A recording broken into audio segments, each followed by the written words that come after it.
A struggling janitor's worst nightmare came true when he ruined a CEO's luxury socks.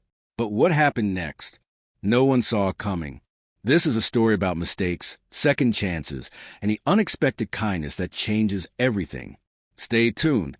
You won't believe how this ends.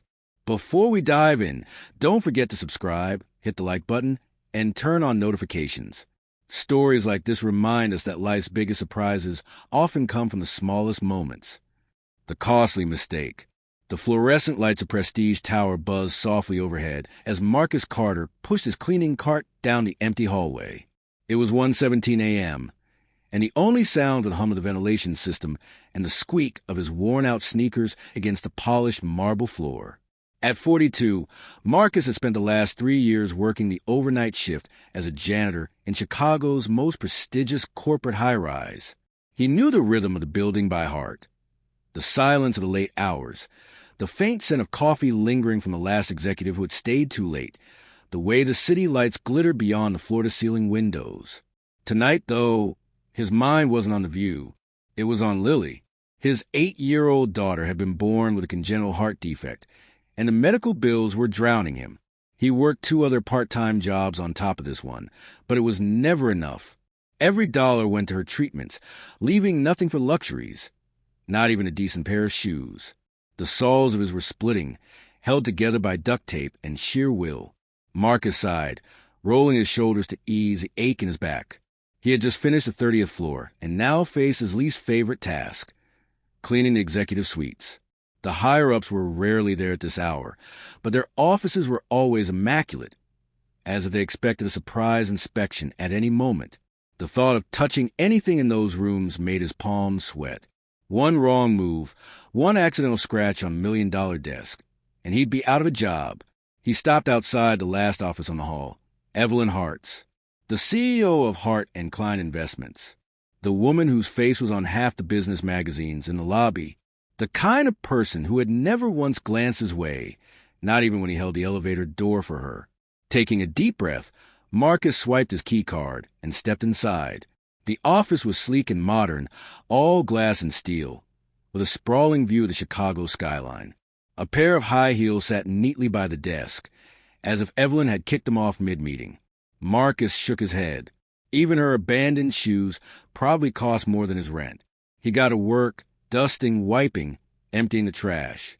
Then he spotted something on the floor near the desk, a single sock, finely woven, so soft it looked like it had been spun from cashmere. He frowned. People left things behind all the time, but this seemed deliberate, like it had been placed there carefully. He picked it up. The fabric was unlike anything he'd ever touched, light as air but impossibly warm. He turned it over and saw a tiny embroidered label, Loro Piana, made in Italy. His stomach twisted. This wasn't just a sock. This was the kind of thing rich people bought just to prove they could. He set it on the desk, but as he turned to grab the vacuum, his cart clipped the edge of the drawer. The sock caught on a loose screw, and before he could react, rip! The sound was barely audible, but to Marcus, it might as well have been a gunshot. He stared in horror at the torn fabric. His hands shook. He'd heard stories about executives firing staff for less. And Evelyn Hart wasn't just any executive.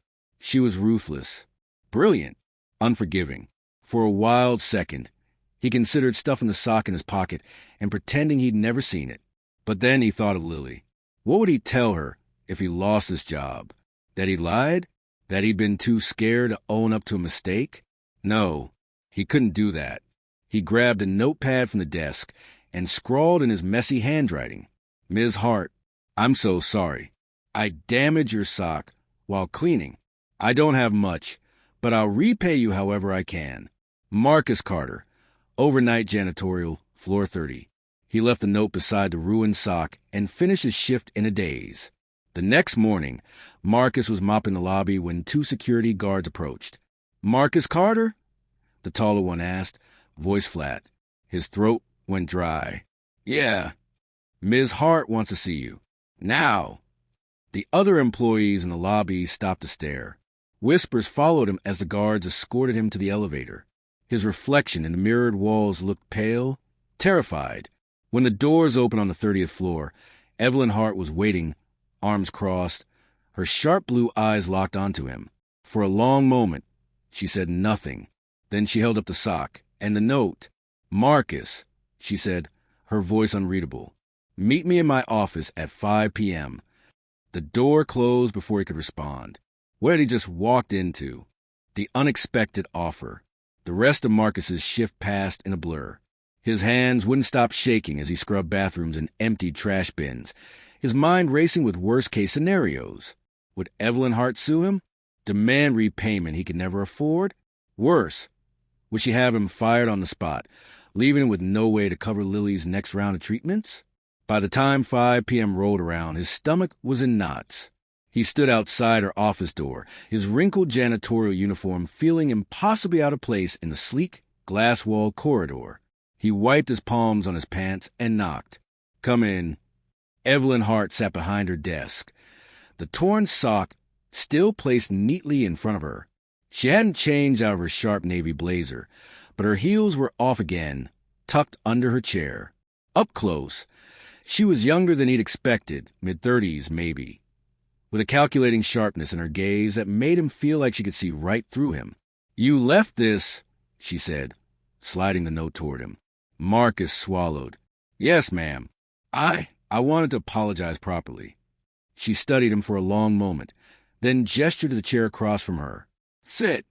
He did, perching on the edge like it might collapse under him. "You know how much these socks cost?" she asked. His throat tightened. "I can guess. $10,000. The number hit him like a punch to the gut. He'd expected a few hundred, maybe not 10 grand. Not more than he made in 3 months. "I don't have that kind of money," he admitted quietly. "But I'll figure out a way to pay you back, even if it takes years." Evelyn tilted her head. "Why?" The question threw him. "Because it's the right thing to do?" She leaned back in her chair, arms crossed. Most people in your position would have just walked away, pretended it never happened. Marcus clenched his jaw. "I've got a daughter. I'm trying to teach her that owning up to your mistakes matters." Something flickered in Evelyn's expression, something he couldn't quite read. Then, without warning, she reached into her desk drawer and pulled out a folder. "I run a foundation," she said, sliding across the desk. "Hart Family Outreach. We fund medical care for low-income families and job training for people who've fallen through the cracks." Marcus opened the folder, scanning the brochures inside. Photos of smiling kids, grateful parents, success stories. He didn't understand where this was going. "I need a facilities coordinator," Evelyn continued. "Someone who understands how things actually work in a building like this. Someone honest." She paused. "The pay is double what you're making now." Marcus's head snapped up. "You're offering me a job?" "Starting Monday." For a second, he just stared at her, waiting for the catch. There had to be one. People like Evelyn Hart didn't hand out lifelines to people like him. "Why?" he asked again, harsher this time. Evelyn's expression didn't change. "Because you apologize when most wouldn't. Because you didn't try to hide. That's the kind of person I want on my team." Marcus's chest ached. This was everything he needed. Better pay, daytime hours, maybe even health benefits that could help with Lily's medical bills. But suspicion gnawed at him. Was this some kind of power play? A way for her to hold this over him? Before he could respond, the office door swung open. A man in a tailored suit, one of the VPs Marcus recognized, leaned in with a smirk. Evelyn, the board's waiting for her. His eyes landed on Marcus, and his smirk deepened. "Ah, the janitor." Evelyn's voice turned icy. "We're in the middle of something, Daniel." Daniel didn't move. "Just surprised to see you wasting time on another charity case. First a scholarship kid who flaked, now this?" He gave Marcus a once-over. "Hope you got a backup plan when this one bails too." The door clicked shut behind him. Marcus's face burned. So that's what this was. A charity case. Evelyn's little pet project to make herself feel better. He stood abruptly. "I appreciate the offer, Ms. Hart, but I don't need pity." Evelyn stood too, her voice low and fierce. "This isn't pity. This is me recognizing someone who deserves more than they've gotten." She held his gaze. But if you'd rather keep cleaning floors because your pride's more important than your daughter's future, that's your call. The words hit like a slap. Marcus opened his mouth. To argue, to walk out, he wasn't sure, when his phone buzzed in his pocket. Lily's school. He answered tersely. Yeah. The nurse's voice was tense. Mr. Carter. Lily's complaining of chest pain again. We've called an ambulance just to be safe. The world narrowed to a single point. I'm on my way. He shoved the phone back in his pocket, his heart hammering. Evelyn was already grabbing her purse. I'll drive you. I don't need. Marcus. Her voice cut through his panic. Let me help. For the first time, he saw something in her eyes that wasn't cool calculation. Something real. He nodded. As they rushed to the elevator, Daniel and the other executives stared. Let them. Right now, only one thing mattered. And for the first time in years, Marcus wasn't facing it alone. The truth unfolds. The hospital lights buzz overhead, too bright, too sterile. Marcus paced a small waiting room, his sneakers squeaking against the linoleum. Every second felt like an hour. Evelyn sat nearby, scrolling through emails on her phone, but her foot tapped an uneven rhythm against the floor. A doctor finally emerged, her expression calm but weary. Mr. Carter? Lily's stable. It was a minor episode, but we'd like to keep her overnight for observation. Marcus sagged against the wall, relief flooding through him. Can I see her? Of course. He turned to Evelyn, unsure what to say. She'd driven him here without hesitation, had waited without complaint. Thank you, he muttered. You don't have to stay. She stood, slipping her phone into her pocket. I'll be in the cafeteria if you need me. Lily was propped up in bed, her small frame nearly swallowed by the hospital blankets.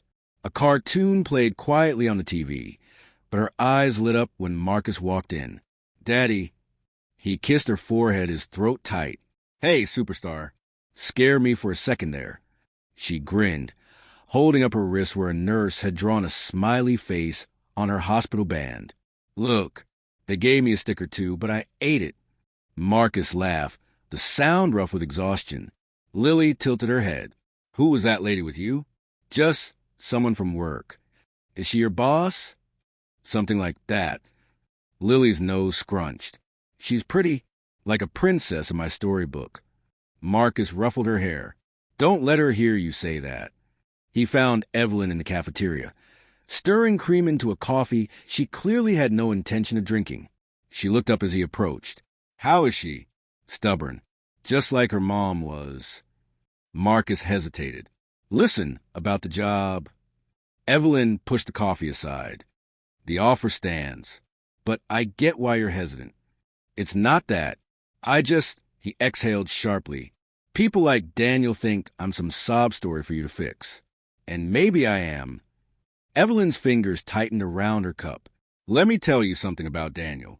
He's the one who fired our last facilities coordinator for attitude problems, which was code for refusing to look the other way when he was skimming funds from the maintenance budget.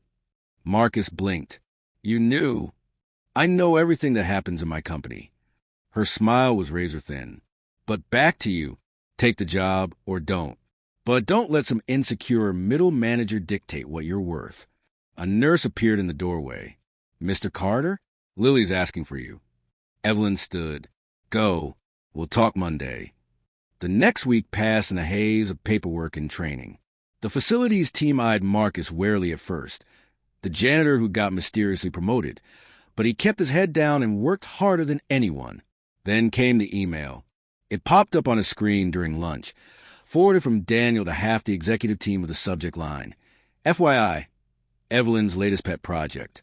Attached was a news article from 8 years ago. Local billionaire's brother dies homeless on streets of Chicago. The photo showed a younger Evelyn, her face raw with grief, standing over a makeshift memorial. Marcus's stomach dropped. A reply from another VP chimed in. So that's why she hired the janitor. Saw her dead brother in him. Pathetic. Daniel responded. Told you. She's soft for charity cases. Marcus slammed his laptop shut. He confronted Evelyn in her office that afternoon, the email printed in his shaking hand. Was this it? He demanded. You looked at me and saw him? Evelyn didn't flinch. Sit down, Marcus. I don't want to sit. I want to know if I'm just some replacement for your guilt. For the first time, her composure cracked. My brother was an addict, she said quietly. I cut him off when he stole from me. Thought it would force him to get clean. She looked down at her hands. He froze to death 3 weeks later. Marcus's anger faltered. Yes, I saw something familiar in you, Evelyn continued. But not because you're some project. Because you're a good father who would do anything for his child. Something I failed to be for my own family. She met his eyes. The job is yours because you earned it. The rest? That's just life being painfully ironic. Marcus didn't know what to say. Then his phone rang. The hospital. Again. This time, when Evelyn stood to go with him, he didn't object. Lily's surgery had been scheduled for months. Now, the doctor was explaining it might need to be postponed. Insurance issues. Some bureaucratic nonsense Marcus didn't understand. Evelyn listened quietly, then stepped forward. Which hospital administrator do I need to speak with? 2 hours later, Lily was prepped for surgery. Marcus pulled Evelyn aside. What did you do? Made a donation to the pediatric wing. She shrugged. Tax deductible. He stared at her. Why? Because it was the right thing to do. She echoed his own words back to him with the ghost of a smile. Now go be with your daughter. As Marcus turned toward Lily's room, something occurred to him. He'd never actually told Evelyn about the surgery, which meant she'd been paying attention all along. The ripple effect, the beeping of hospital machines had become a familiar soundtrack to Marcus's life. But today, the rhythm felt different. Steady, hopeful. Lily lay in the recovery room, her small chest rising and falling evenly as she slept off the anesthesia. The surgery had gone perfectly. For the first time in years, the vice around Marcus's heart loosened. He turned to find Evelyn leaning against the doorway, 2 steaming cups of vending machine coffee in hand. She'd stayed the entire 6 hours without complaint, fielding calls from her office between updates from the surgeons. They said she'll be running circles around you by next month, Evelyn said, handing him a cup. Marcus took it, the warmth seeping into his fingers. I owe you more than I can ever repay. You don't owe me anything. She glanced at Lily, her usual sharpness softening. She's tough, like her dad. A nurse bustled in to check Lily's vitals, and Evelyn stepped back. I should head back to the office. Daniel's probably burning the place down without supervision. Marcus followed her into the hallway. Wait! He hesitated, then said, what had been gnawing at him since the email. About your brother, I'm sorry, and I'm sorry I assumed the worst. Evelyn studied him for a long moment. You were right, though. Part of me did see him in you. She adjusted her blazer, a rare flicker of vulnerability crossing her face. But here's the difference. My brother never got a second chance. You did, and you're making it count. That's all I ever wanted for him. Before Marcus could respond, his phone buzzed. A calendar alert for Lily's birthday next week. He'd almost forgotten. Evelyn noticed. Something important? Lily's turning 9. She's been begging for a puppy. He chuckled, which is impossible in our tiny apartment. Evelyn's lips quirked. You'd be surprised what's possible. 1 year later, the Hart Family Outreach Annual Gala was in full swing, the ballroom glittering with Chicago's elite. Marcus adjusted his tie, something he'd never worn before this job, as he guided a group of teenagers from the Foundation's youth program through the crowd. Mr. Carter, a lanky boy named Javier, pointed to the stage. They're calling your name. Sure enough, Evelyn stood at the podium, her smile sharp as ever under the spotlight. Our facilities director, Marcus Carter, has not only kept this building standing despite Daniel's best efforts. Laughter rippled through the crowd. But he's also spearheaded our job training initiative, helping over 50 young people like Javier here find stable employment this year. The applause was deafening. Javier beamed. After the speeches, Marcus found Evelyn by the dessert table. Director? Huh? When did that happen? Effective immediately. She handed him a business card with his new title. Don't look so shocked. You earned it. Before he could thank her, a blur of pink sequins barreled into his legs. Daddy, Auntie Evie, Ruffles tried to eat the mayor's handkerchief. Lily, now 10 and thriving post-surgery, held up a squirming golden retriever puppy, last year's impossible birthday gift, courtesy of Evelyn's connections with rescue organization. Evelyn scratched the dog's ears. Ruffles has expensive taste, just like her owner. As Lily giggled and darted off, Marcus shook his head. You realize you created a monster, right? That dog has destroyed 3 pairs of my shoes. Consider it payback for socks. They lapsed into comfortable silence, watching Lily weave through the crowd, the puppy's leash trailing behind her. You know, Marcus said quietly, when I first met you, I thought people like you didn't see people like me at all. Evelyn sipped her champagne. And now I think, he nodded to where Javier was showing Lily how to tie Ruffles' leash into a fancy knot. I think you see everyone. You just don't let most of them in. Evelyn didn't deny it. Takes one to know one. 5 years later. The snow fell softly outside the shelter's windows as Marcus helped unload boxes of winter supplies, coats, blankets, and hundreds of socks. Lily, now a gangly 15-year-old, directed volunteers with the same no-nonsense efficiency as Evelyn. Over here, please. And remember, the wool ones go to families with kids first. Evelyn entered, shaking snow from her hair. Traffic's a nightmare. Did we run out of thermal pairs again? Marcus handed her a clipboard. Nope. Thanks to your sock drive challenge, we got enough for every shelter in the city. It had become their tradition. Every December, they honored Evelyn's brother by distributing socks to Chicago's homeless. Last year, Lily had convinced her school to join in.